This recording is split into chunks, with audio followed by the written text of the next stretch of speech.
right, ladies and gentlemen, it is pretty clear that Genshin Impact, and especially its voice actors, are not in a very good public spot. Because boy, oh boy, this whole issue with the SAG-AFTRA strike, all of this stuff going on, the whole talk about AI, is it not really AI? Paimon's VA is crashing out, they're ruining everything. This issue has gone on for quite a few days, and the public perception has shifted dramatically in favor towards Hoyoverse and against the VAs. And what Sorosness has done over here is, well, I do believe she's documented a lot of what's been going on even before the strikes began, and has compiled all of it together for us into a bit of a mini documentary. And so what I wanted to do was, we're familiar with the strike. We've uploaded a few videos on it already, reacted to a couple of other creators like Hero Hey. I want to see what that historical perspective is looking like, and, you know, maybe some of the expectations we can have moving forward. So with that, let's go ahead, let's dive right on into it and see what is going on. What is actually going on with Genshin's English voice actors? This isn't my usual kind of topic, but they're being stupid and they're lying. After months of being generally supportive of the strike, but a little unaware of the details, this week's events finally pushed me to find the time to dive in. I think most people, when they heard about the strikes, their general opinion was, I support the people going on strike. I know it sucks that the games aren't getting voices, but from what we've heard from all these VAs, they're striking for a good reason. I think that was probably the majority opinion. Around 90-95% plus of the population playing these games had that take. But now I think it's probably shifted in the entire opposite direction if you actually know the full details. This has now consumed my life for the past several days, as I've made a point to go to the original source for everything. The situation has escalated globally to the point where the player base and actors alike are turning on each other, and things are starting to take a really nasty turn. There's a lot of misinformation being spread, and it can be difficult to get a clear picture of what's really going on. Like many, for over a year I saw the surface level discussions and explainers and understood that the strike was just about protections against the use of generative AI and the actors demanding to be paid a fair wage for their work. Fair wage and AI.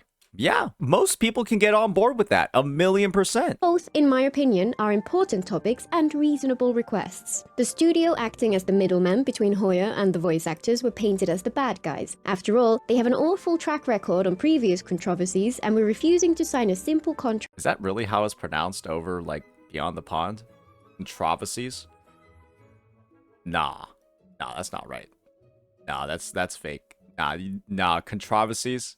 No, in the UK they still say controversy, right? Nah, right? EU guys, come on. Is it really controversy? No wonder you guys are the way you are. Which would protect their talent from the end of the voice acting industry as we know it, and Hoyo was seen as avoiding the opportunity to step in and protect the people who do so much to bring their characters to life. Typical greedy corporations, right? Unfortunately, that was just the beginning. The whole issue first came to my attention in September 2023. A vote amongst members of the American Screen Actors Guild, commonly called SAG-AFTRA, granted the union strike authorization in preparation for the next round of negotiations with the union's bargaining partners. 2023? Signaling that the actors would withdraw their services from the industry at large if an agreement was not reached. Several prominent companies are involved in the negotiations, such as Activision, Electronic Arts, Insomniac, and so on, and one on the list was Formosa Interactive, the studio which handled much of Genshin's English voiceover, amongst other high-profile games. I only looked into the basics at that point, and what I saw made it pretty clear which side was right. It was the latest round in the long fight against hostile use of generative AI in video games, which has been rumbling on in the background for years. Existing contracts were not written with AI in mind. It could be argued that they granted game studios the right to use old recordings of actors' voices and likenesses to train AI models and generate new lines without consent or compensation. This was unacceptable. Actors could lose control over how their voice and face were used in future releases and would be paid nothing beyond their original contracted fees. Just imagine, you're a professional chef. You have an amazing signature dish. It's a secret recipe. Only you know how to make it. And you go ahead, you make that dish for somebody else, and then they secretly film you while you're doing it, decipher what your recipe is, and then start selling it. Kind of like a more simplified version of the situation, but it's all like fucked up. And that's why it was so easy. Like, pretty much anybody can look outwardly and, like, from outside in, look at the situation and be like, I know a clear side, a clear party to support here. So that's why everyone was on board so quickly. Even the most free market-minded proponents of AI would be hard-pressed to argue that a person's face and voice should be free to use by large corporations just because they recorded some lines for them at some point in the past. People deserve to be paid for their work. SAG-AFTRA made some very reasonable demands. Explicit consent from the actor prior to AI voice replication. Fair compensation for any AI-generated performances based on an actor's voice. Transparency from studios about when and how AI would be used. And protections against use of prior performances as training data without additional pay.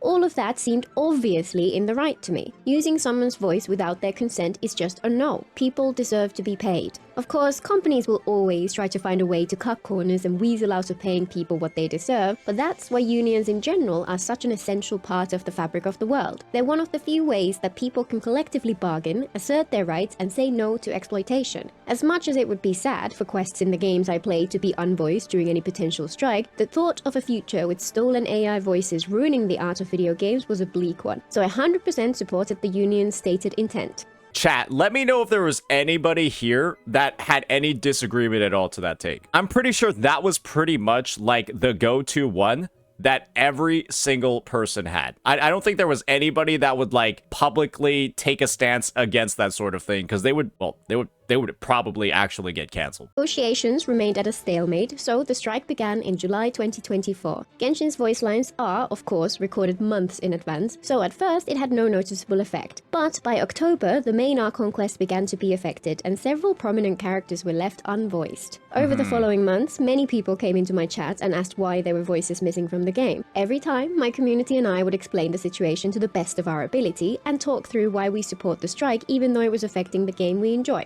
After a little while, there were some good signs. Formosa was rumored to have been dropped by Hoyo. There was no official confirmation at the time, but eventually another recording studio called Side Global announced that they would be providing voice production to Genshin. And since that studio has signed onto the interim agreement, which features explicit AI protections, it seemed that the strike would finally be over. I mean, that kind of makes sense, right? It kind of makes sense. They hired a studio that has built-in AI protections, and so any voice actor working through the studio with the AI protections would have the AI protection. And so that was the whole reason for the strike, right? We're good. We're safe. When it came to Genshin, at least. Sadly, it was not even close. The strike continued, and as fans, we got no insight into what was happening behind the scenes. I feel like there was a huge missed opportunity over here. After the studio with AI protection side had signed on, there was a huge missed opportunity from some creators that could have like been digging into why the voices still weren't there. Obviously, it took until the Kenichi recast and then all the VAs being a bunch of fucking degenerates to him for that discovery to be made. But I feel like there could have been someone out there who might have actually been the first.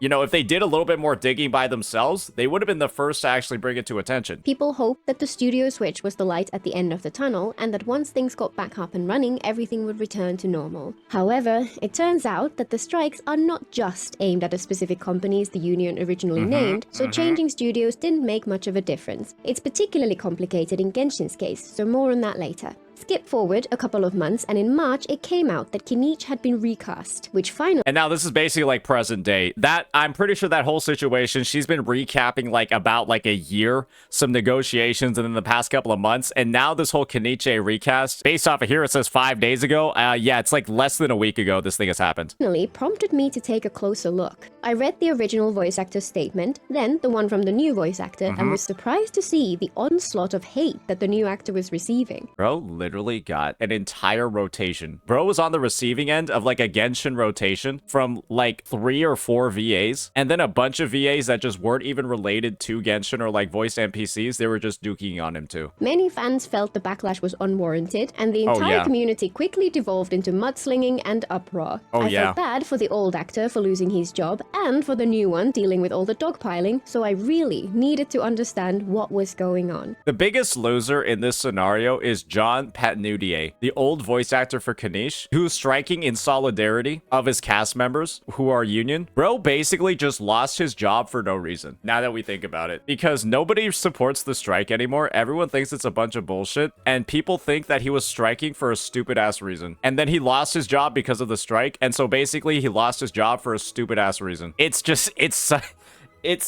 such an L, because when he lost his job, people were in support of the strike, and now because of his coworkers being or his ex-coworkers, my bad, the Paimons, the Kachings, the Kaylee Mills, the Karinas being so stupid on Twitter, it's like his sacrifice means absolutely nothing. It's so bad. Why weren't the negotiations moving forwards? Why was this one voice replaced? Was the replacement actually crossing the picket lines, or was there some other explanation? And who was at fault for all this? The discussions were filled with unfamiliar terms like Taft-Hartley, FICO, and Scab. You know when Taft-Hartley was enacted? That shit was in like the 1940s or like the 1950s or the 60s. Like 90% of the people consuming this sort of content, playing these games, they weren't even alive when Taft-Hartley was like written into law. Half of what people were saying seemed like misinformation. Time to go digging. The first thing which seemed very confusing was a detail in the statement posted by Kenichi's original voice. Okay, so I say Kenichi for fun. Did she just say Kenichi too? I just say Kenichi to intentionally mispronounce it. Wait, I intentionally mispronounce it. Wait, let me hear that again. Statement posted by Kenichi's original.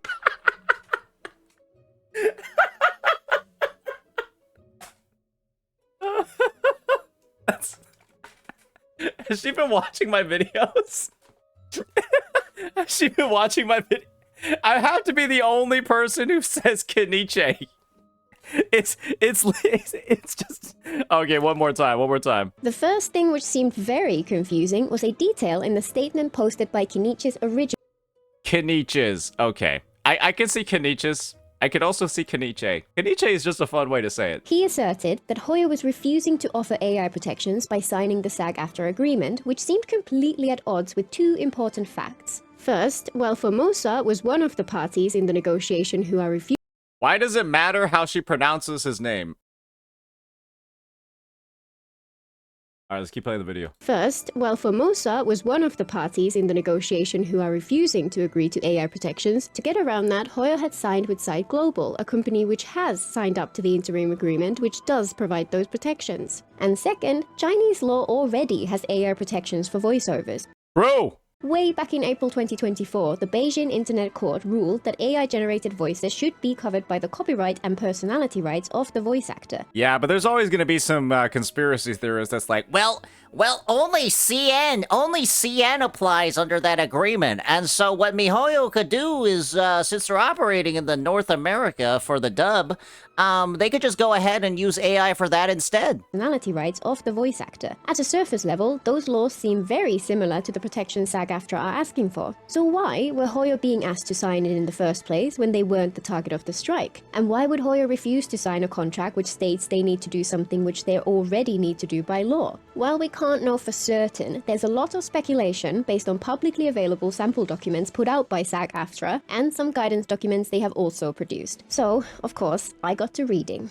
First, what do SAG-AFTRA claim are the points of contention in the contract negotiations? On their page detailing the strike, they say that while they have found some common ground, there are multiple key areas where the employer's proposals are filled with loopholes, while the language the union want is transparent and enforceable. They link to this document, which shows the different language proposed by each side. no wonder nobody read this. There's no way somebody just playing a gacha game would care enough to read this. Unless they were like prompted through like anger or emotion, there's no way somebody would care enough at all to read any of this. No way at all. Both in legalese and in plain language for both sides. Having read through it, I have to agree with the union's perspective on the points listed in the doc. I highly recommend reading it for yourself. It's not all I'm glad you summarized it because no one's reading this shit. There is not a single person that looked at this video and then decided, I want to educate myself further. all that long, and with the plain language explanations, it's easy to see that the points they're making are objective and highlight clear issues which should be resolved. In summary, the language they're proposing defines clear boundaries and covers eventualities with explicit and clear terms, while the employer's proposal avoids these things and leaves scope for exploitation. But from what I can gather, these are exactly the kinds of protections which Hoyo are already legally obligated to provide. I totally believe that the American corporations are pushing for the inclusion of these loopholes, but it seems weird to suggest that this is the sticking point preventing Hoyo from signing given those two important facts I mentioned earlier. Instead, many people speculated that the actual problem is a little deeper in the sample contract intended for projects like Genshin. So, I guess to summarize that whole point, there are some people insisting that because of like wordings and semantics issues, that's why Hoyo wouldn't sign. But just based off of an initial survey of what those wording and semantics issues were, Hoyo already had something going on with CN under their undergoing agreements and with some of the VAs, right? Or the VA studios that they've already brought on board. Those concerns were sort of already dealt with. And so the real issue is what a lot of people are thinking is, you know, next up on the list, union security. Called the Independent Interactive Localization Agreement. Section 6 of the ILA sample is called Union Security and asserts that the employer will only employ members of SAG-AFTRA and will be subject to fines and arbitration if they employ any performer who is not a member of the union. And that's it, ladies and gentlemen. That's it right there. We like to call that, in Corpo talk, a pro-gamer move. A pro-gamer move. It's ironic. It's a little bit what the union is trying to do to Hoyo is kind of like what Hoyo does to their CCs. Their content creators for their games. You'll only gain access to the early access servers for Honkai Star Rail or Genshin Impact or ZZZ if you're in the Hoyo union of CCs. Once you think about it a little bit, it kind of does make sense. Yeah, basically like the Hoyo CC program is kind of like the SAG-AFTRA for CCs. It's kind of like the SAG-AFTRA for CCs. Now that I think about it, you got like union rep Mr. Pokey. You got like union rep Mr. Guoba certified. You got union rep Ziox over here. At least they're not. Well, Pokey's posting on Twitter, but at least, like, you know, there's not like a whole, there's not like a strike going on. Or maybe they're striking Wuwa, who knows? Just a bit of an interesting comparison. That is clearly a big deal. However, there are a couple of caveats to it.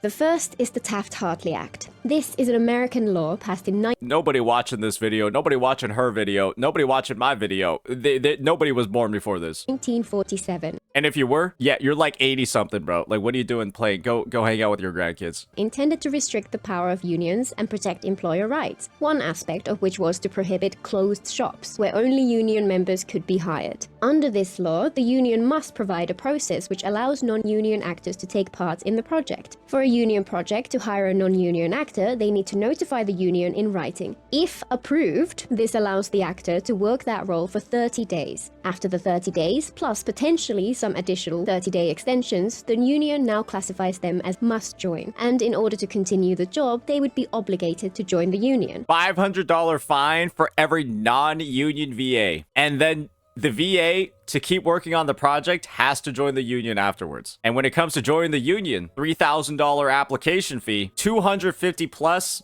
annual fee a year, and then 1.5% of your earnings. Man, oh man.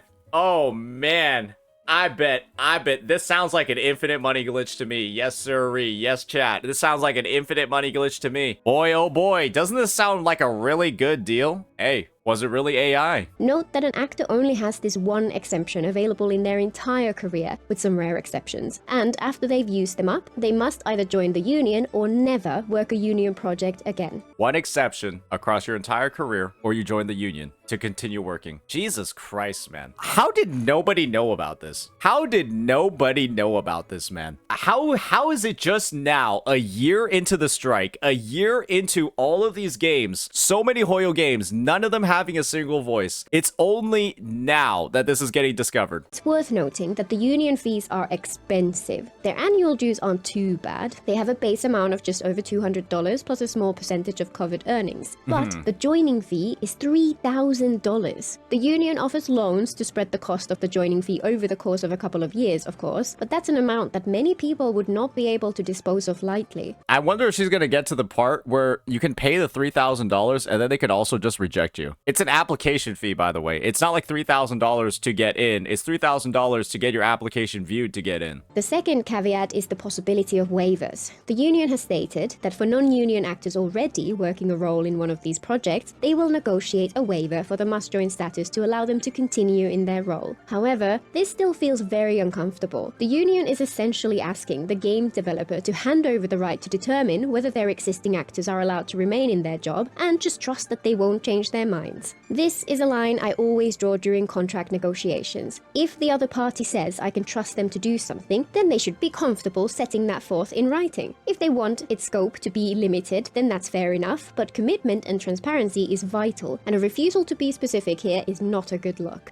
Despite these two caveats, it's hard to see any reason. Think about it this way. Imagine if you already have a non-union VA taking on a pretty important role in Genshin Impact or Honkai Star Rail or whatever, and then the union says, because you signed the interim agreement, the union says it's okay. You can keep them on. And then suddenly the union comes back a month later and they're like, well, we've got somebody over here who's, who's one of our golden boys. We want them to actually be in that role that you have the non-union VA in. And so we're just going to go ahead, cut that person from the project right now, and record all the lines for this person. The lack of clarity and the overall vagueness of, like, that wording, that makes what I just suggested an actual reality or a possibility under this whole sort of like union assignment. And the only way to like avoid all of these issues, is to only hire union VAs in the first place. And you know what that means? More money for the union. Reasonable argument that this section of the contract does not constitute a closed shop policy. For ongoing hiring, any project which signs up to it would, to all intents and purposes, only be allowed to hire members of SAG-AFTRA in the long term. I've seen many members of the union state that this is a good thing, since it ensures that the union has true leverage and is able to actually make a difference. They claim that if this were not the case, nobody would join the union and all the protections it provides would become financially unsustainable. As a European, this seems like a really odd take.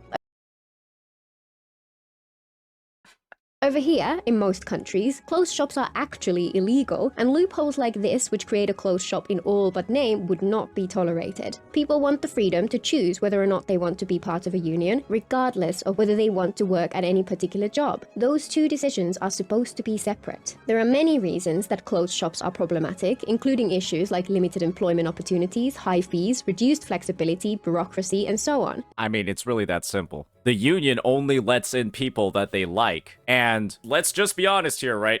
An example of like this closed shop she's talking about, and this might get a little bit crazy. I'm just gonna say it. RV Weinstein. Y'all remember that dude? Yeah, he would trade special favors IRL for roles and positions in like Hollywood movies, that sort of stuff, right? And what this whole sort of example that they're talking about with SAG-AFTRA, it's kind of like the same thing, where it's like, you know, there might be like some union VAs trying to get a bit of a leg up in their career, doing some, you know, doing certain things because they know that they'll be able to secure this hit role, like this big role in this game, because there's somebody at the union in charge of staffing it, right? It's not, I know it's a little bit out of left field. That's why I'm not getting into the nitty-gritty details about it, but you can kind of see what the similarities are here, right? You have some sort of like external casting director that is responsible for, you know, staffing all of these big ticket roles.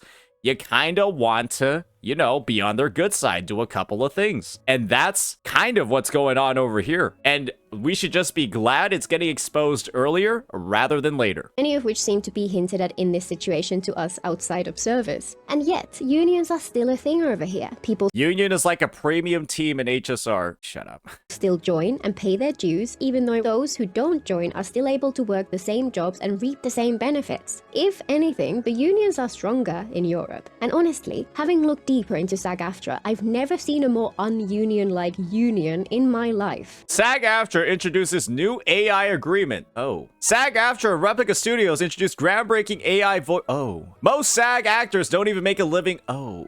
It's also important to note that it is in the union's best interest for non-union members to be covered by the same protections. For the industry to survive, AI protections must become... Honestly, this union sounds like it sucks ass. I'm gonna be fucking real. It sounds like an actual, like, it actually sounds like a scam. All these protections that they're talking about, like...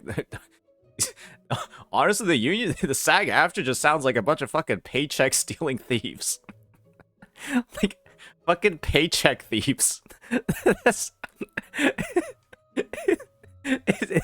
it actually sounds like everyone's getting scammed. An industry standard, since otherwise developers may just decide to contract with basically anyone who will let them use their voice to train AI without providing proper compensation. If you're unconvinced, consider if, for example, the union were to amend this requirement to allow up to a certain percentage of people working on any given project to be fully exempt from any union requirements. We could debate what percentage would be appropriate, but even if the union only spoke for a significant slice of the workforce, its ability to effect change would still be a force to be reckoned with. Obviously, the US legal landscape is a totally different world. But Hoyo Well, how about this? This is really the tricky part of the situation. If it really was all about AI, and AI was the only thing that mattered, then once Hoyo had signed on to a studio that had built-in AI protections, then there really shouldn't be any more issue anymore. And so really, it's just all about getting and extracting more money without providing any value at all. The union is basically like, imagine, right? If you got a proposition, a business proposition, where it's like, let us make your life more inconvenient, and then you also pay us money too. Wow, that's a trade deal I can't refuse.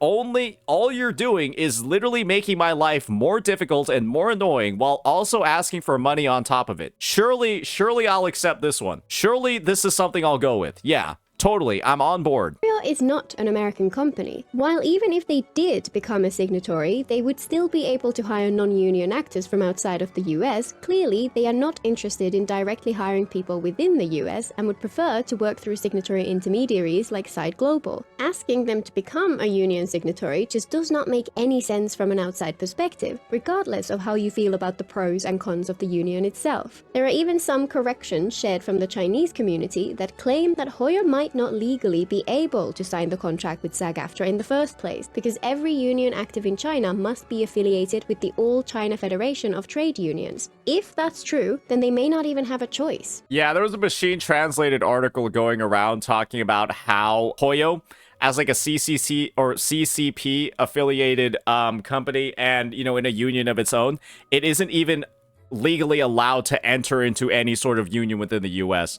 Probably what would have to occur is like a shell company would have to be set up in the US. That's like, it's a US based like Hoyo affiliate that would then sign on. But that's like so much work, so much like red tape, so much paperwork to like just sign and join this union and be a part of this agreement. Again, it's literally like start up a whole new global branch over in North America, spend all this money on like headcount and people, you know, go sign like the shit in Delaware that like incorporates you as a company just so you can join our union, become a union game, and then also pay more money at the same time. Obviously, it's something that nobody in their right mind would ever fucking do, and that's why they're holding the characters hostage. No business in their right mind would sign it, and so that's why SAG-AFTRA got all of their fucking VAs to go hold the Hoyo characters hostage. It's voice actor terrorism. It's fucking VA terrorism. That's actually what this is. Holy shit. It's like a bank robbery. I don't know if you guys saw like one of the past episodes of Daredevil, right? It's literally like that hostage scene where you're like on the phone with the police negotiator. Send me like 5 vans. Send me like 5 vans. Most frustrating part of all of this is that these legitimate questions are not being answered by anyone involved, so we can only speculate. There was this one fucking dude who was like, is so stupid. I think his name was Koi Dao. Bro was like going on Twitter talking about, yeah, I'm here to answer all of your questions when it comes to like the VA situation. And like, why like, you know, the whole like union, non-union thing isn't that bad. And then people start asking him like actual questions and he just doesn't answer. He just like, people ask him like actual genuine questions based off the agreement that are like, obviously don't make SAG look good. And he just stops. He just stops responding. At that point, the lack of response is an answer. The lack of response there is basically just an admission that it's all true, that the question is true, and you're just not responding because it's not helping your case. It was just such a self-defeating situation. It's like, why? It doesn't cost anything to just not write that tweet. It doesn't cost anything to just not do it.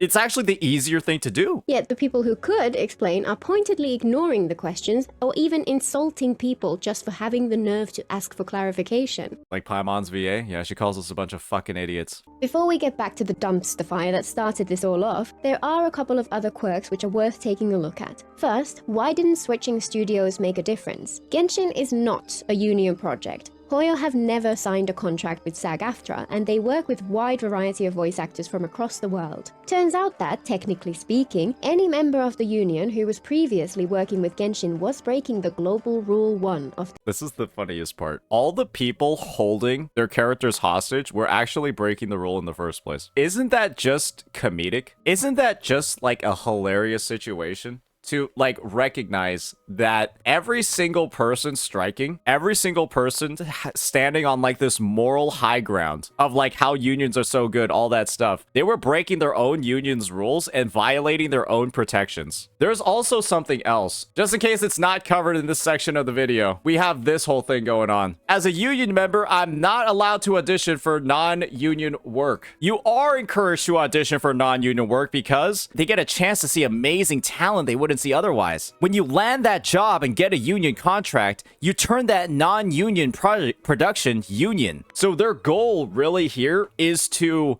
let people break their own rule just so that they can basically hold the entire project hostage until it turns union. Literally, it's a human version of the Trojan horse virus.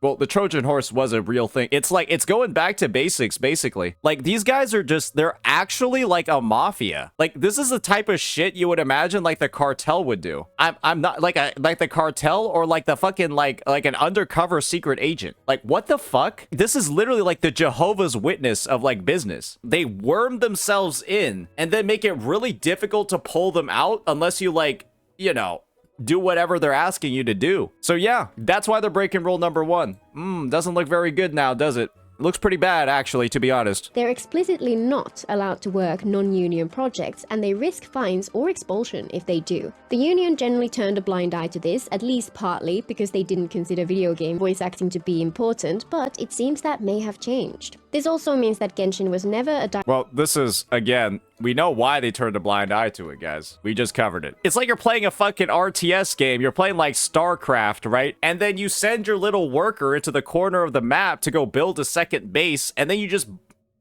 fuck your enemy from behind with like a second army that they had no idea you were building. That's like basically what it is. Direct target of the strike. However, during strike action, the union is much stricter about enforcing the rules, and actors are under much greater scrutiny. Now that Hoyo are partnered with Side Global, who have signed the interim agreement, and therefore who can record union actors, it's unclear why many actors are unable to return, and why they are calling for Hoyo themselves to become signatories. Because they're being told to by their union reps to do it. They're either intentionally doing it, knowing all of the details. If they know the full details about the situation and they're intentionally doing it, they're terrible. They could, however, also just be misled, completely misled by their union reps into destroying their own reputation, saying things that they don't actually mean to say or that they don't actually believe in, because their union reps are telling them to do it because, well, the union is clearly fucking extremely greedy. Maybe they're getting a cut. Maybe they get paid for like every single tweet they put out that they're just lying with. Maybe that's how they get paid. They are on strike after all, so they're not taking on roles. So maybe they're getting paid by the tweet. Second, how is it that some of the union voice actors are returning while others are still on strike? There are actually 2 tiers of union membership: full membership and something called FICOR. You know what FICOR is? FICOR basically means you're a scab. You're working when you're not supposed to be. You want to know who's in FICOR and who's also been talking a lot of shit about people who are working while also working themselves? Paimon's VA. Paimon's VA is in FICOR. So they're a scab, and then they're talking shit about people who are scabbing just like them. So stupid. So dumb. Like, and the best part about all this, SAG-AFTRA on their website basically just talks shit about anybody in FICOR. Like, you can see what's on the screen. If you saw this, you would be like, damn, maybe joining FICOR isn't like that good. Maybe I shouldn't do that. Is someone pressuring you to to go to financial core? Here are ways to say no. This is just the baseline website when you look at FiCore on the page. Both pay the dues, but FiCore members opt out of receiving many of the benefits of the union, and in exchange, they are allowed to work both union and non-union jobs, including any which are struck. The union does discourage this practice and considers FiCore actors dues-paying non-members and scabs, and there is stigma against actors who follow this path. We have no way to know Rules for thee, but not for me, traveler. which actors are FiCore and which are not, but this may explain why some are willing to return now that Hoyo are working with a studio which has signed up for AI protections. So, why are some roles getting recast? As a non-union project, this entire time, Hoyo would have been perfectly within their rights to recast any union actors. The fact that they haven't is quite telling. They clearly want to continue working with their existing actors. That may be due to a fear of community backlash, or it may be for other reasons, but I'm pretty sure it's because there was huge public support for the strike. Right? There was a huge amount of public support for the strike. And so what Hoyo probably viewed as business decision-wise was that recasting any of the people on strike would have led to an incredible amount of backlash that they did not want to do. And so they probably did like a cost benefits analysis of, okay, is it better to just keep them mute and reduce the quality of our games and also spend less money, right?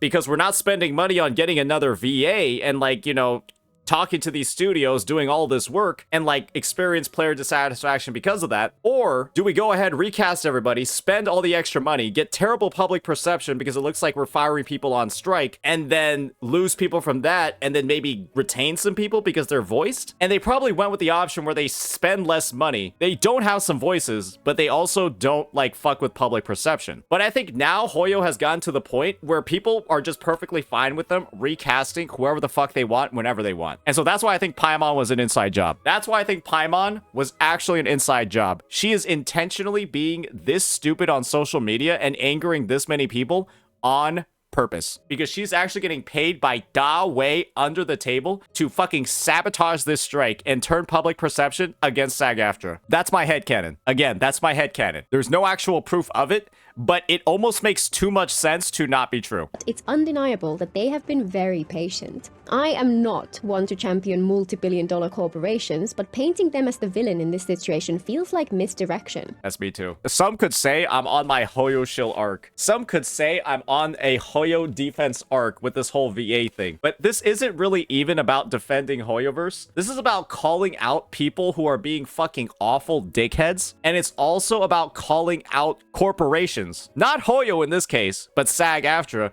who are being maliciously misleading. Hoyo is typically the villain. That's why I talked about their CC program before and how it's like SAG-AFTRA. But it's not even as bad as that, right? It's just SAG-AFTRA appears like fucking cartoonish. Like literally it's almost cartoonish how evil they appear here. Just lying the whole time. It's unlikely that they are interested in becoming a union project for all the various reasons outlined previously, but at the same time, it would be a risky move to recast a role held by a union actor, especially if it were a long-standing and beloved character. Yes. Imagine how pissed people would be. Instead, unless I'm mistaken here, because it's hard to figure out the union status of any given person, they have replaced a handful of actors across their games who have been striking, but who aren't SAG-AFTRA members. These actors were striking in solidarity, perhaps without realizing that if the union gets what they want, their continued employment would be at the mercy of the union's bureaucracy. Have you thought about that for a second? Wait, she just revealed something hilarious. Imagine if you were non-union, but you're just like, in support of my SAG-AFTRA brothers, I'm gonna go ahead and not work as well. I stand in solidarity with them. And then Hoyo signs an interim agreement. This is a hypothetical universe. And then they proceed to get laid off because SAG-AFTRA only wants union members on the project. And so you were on strike this entire time in support, and then SAG-AFTRA just ends up culling you because they now have full control and they're able to dictate that you're not allowed to work anymore because you're not in the union. And so now it's basically, pay us $3,000 or you won't be able to voice in Genshin Impact anymore. It literally sounds like a cartoon villain's plan. It's so evil. It's so evil, it's almost unbelievable. And then you layer on top of that, all the VAs are just actively lying by saying that the agreement is only because of AI protection. They just say, It's only because of AI protection. Nothing else. It's literally Kenichi's VA. Well, the firing part got fast forwarded for him. Yeah. Hoyo probably felt that replacing them was a much lower risk because the union doesn't Pay us $3,000 for a chance? Oh, you're right. Imagine that you pay the $3,000 to get into the union because that's what you have to do to keep your job, and then they just reject you and then replace you anyways after the 3K. Oh, that's so evil. Oh, that's so evil. Oh my gosh, that's probably what their master plan was. Tell all these non-union VAs they cannot continue on the project unless they apply to join. Get the 3K, reject them anyways, and then replace them. Holy shit, that would have been 10 head. Jesus. Oh my gosh. Man, SAG-AFTRA is actually full of geniuses. That is so fucked up, it's unbelievable. But it would have been very profitable. not care about them at all, and doing so let them gauge their fans' reactions without igniting the ire of all the union actors. Kenichi in particular was only voiced for a single patch, so the relationship there was, unfortunately, even more tenuous. It absolutely sucks that anyone lost their job to this. It sucks that someone trying to do the right thing and support their colleagues paid the price. I hope that this will end up as just a minor blip in his long and successful career. It's difficult to draw conclusions when we don't know the exact Like I said, John Pat Nudier is the one that got fucked the hardest after all of this. Because he ended up striking in solidarity with a bunch of fucking liars. details of what's happening behind closed doors, and it's certainly possible that the actual sticking points for Hoyo specifically are something entirely different to what we've talked about here. However, I can't help but feel that solidarity strikes are misguided. The strike is, supposedly, about AI protections. Hoyo are based in a country with AI protections enshrined in law, and they're now hiring English VAs through a company who require AI protections in their contracts. Maybe there are concerns with the specifics of those protections, but that remains a different issue to the terms being negotiated by the American corporations. Join the union or go fuck yourself. Yeah, that's the main term. Since Hoyo are not actually doing the thing that the strike is supposedly aimed to prevent, wouldn't it make more sense for a non-union voice actor to compare the protections Hoyo currently commit to with the stated goals of the strike, rather than just waiting for the union to get everything it's asking for? If the AI protections are robust, then Hoyo have done the right thing, and there would arguably be no reason to continue the strike on that particular project. Well, this is the thing. You already have Paimon's VA and Kaylee Mills saying, every game should just be a union game. And so the strike isn't about AI anymore. It's about becoming a union game because that's the best thing that everybody wants, and everybody wants it right now. So we need it now.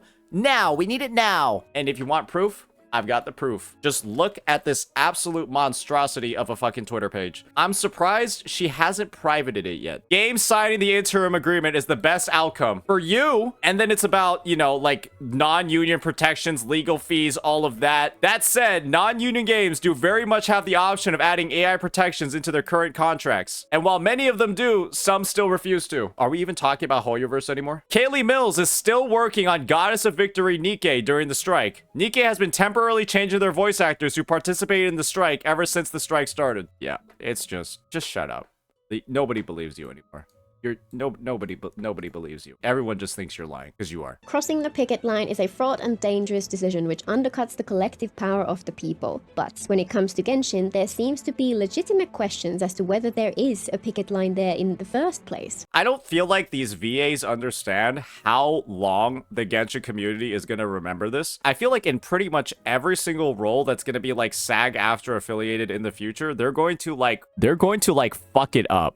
Like, I feel like they don't fundamentally understand, like, the beast that they have awakened with this. They don't forget because they're very young and, like, their brain wrinkles haven't fully formed yet. And so the memories, the core memories that they're creating right now will follow them until, like, the end of time. You guys don't understand what the future implications of this will be. This is a fuck-up of colossal caliber. Like, it is the soul caliber. I cannot wait to see what the downstream implications of this are, like 3 to 4, 5 months down the road. It is going to be insane. If someone were to make it clear that they're only comfortable going back to work because not only is the project not struck in the first place, the new contract does provide the protections that the strike is requesting, then it would be hard to sympathize with people who remain offended. I doubt SAG members are ever going to get roles at Hoyo again. I feel like Hoyo is going to explicitly, like, try to not hire people from SAG anymore. I think what this has done is it's basically made SAG-AFTRA affiliation like a scarlet letter on your employment for pretty much any game. Yeah, if you're an international game looking for like an English dub, I don't even think it's Hoyo. I think it's any game developer that isn't based in the US. They're now going to think that every single SAG-AFTRA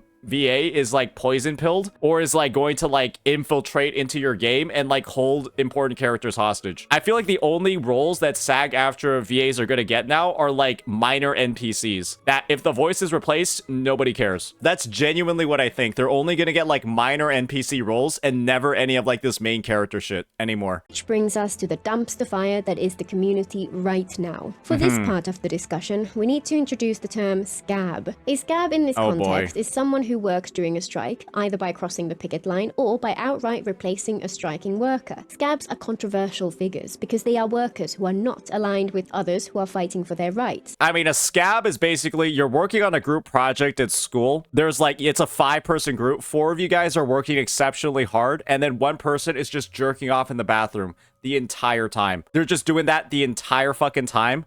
Then they come back and they get a better score on you on the project, right? You get like a 90%, they get like a 95. You would just be pissed as fuck at them, right?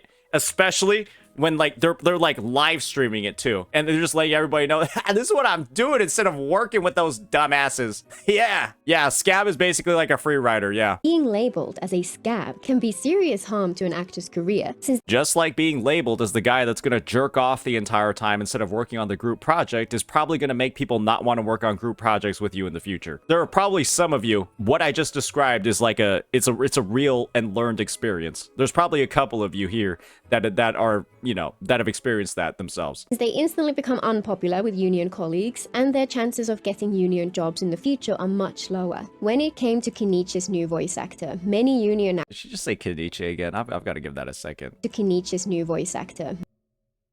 Many union actors taking part in the strike were extremely offended and attacked them vocally in public. Ignoring the vitriol, I can see both sides here. On the one hand, someone breaking a strike by taking someone else's job is not something anyone who works for a living should be happy to see. Fair. AI protections the union are requesting are clear and reasonable and essential if we want the industry to survive. Fair. But on the other, this was a job which was explicitly not covered by the strike for a role previously taken by a non-union actor for a company based on a completely different continent. So John Patnoutier is the first union member that was replaced by the strike, or that was replaced during the strike. And then this is the I mean, we can just view it this way. You're fucking with one of our boys? Oh, you're gonna get it now. That's kind of what it seems like, right? It literally just seems like some mafia level shit where, like, you know, it's like the Brotherhood, right? It's like, oh, you replace one of our guys? We're gonna go fuck up the replacement right now on Twitter real fast. That's literally what it felt like. The person who took the job lives in Japan and claims they weren't even aware of this. And they make such a public display of it. Like, again, it's literally like the mafia, like straight, like crucifying some dude and then like displaying them in the town square so that everyone sees what happened, except it's on Twitter, right? They're like, whoa, we gotta make sure we don't do this again, guys. Oh, if you get a job offer and they're in the union, make sure you don't accept it, or that's gonna happen to you. Oh, it's gonna be terrible. That's what they were trying to do. 1,000,000%. I'm pretty sure they were trying to like set an example of like what would happen if you're one of these degenerate bums who dare takes one of our union buddies' jobs. I'm 99% sure that's why they were doing it. But holy moly, it backfired so badly. It backfired so badly.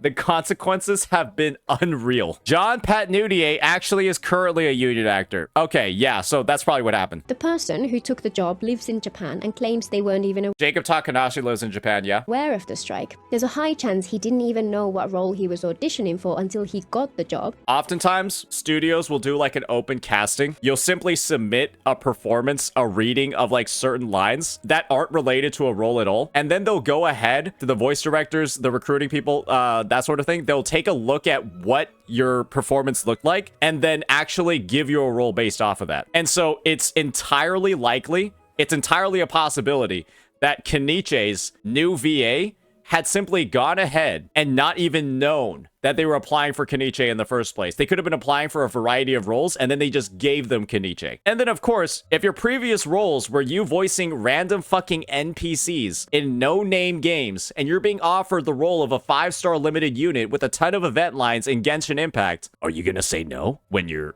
resume has like 4 prior roles on it? Yeah, no, if you don't take it, you're fucking stupid. And it seems unlikely that he would be told why the previous actor was leaving. Regardless of his knowledge of the strike, I would... Yeah, when you get hired for a role, yeah, you typically aren't told why the role is open. Unless it's like, oh, we're expanding the team. If somebody got fired before you, they typically don't tell you that. Be unsurprised if the first time he knew what actually happened was when he posted his announcement and saw the hate flood in. Furthermore, while I sympathize with the anger of the VA seeing one of their colleagues ousted, I honestly felt ill watching it all unfold. Oh, everybody did. Everybody felt ill. That was like watching everybody try to shit on Jacob Takanashi, Kaylee Mills, Karina, that dumbass Candace VA. She literally looks like she's drunk on Twitter or on Blue Sky, just talking all this shit about like Genshin, about Hoyo, about the community. She literally looked like she was drunk on Twitter typing all that. All these people posting all that shit. Nobody liked that. I don't know anybody that was like in support of that. That wasn't like in the union themselves. People with large followings ganging up on one person publicly instead of at least trying to reach out privately first to find out more about the situation. Like Auroron's VA did, Nathan Noakes.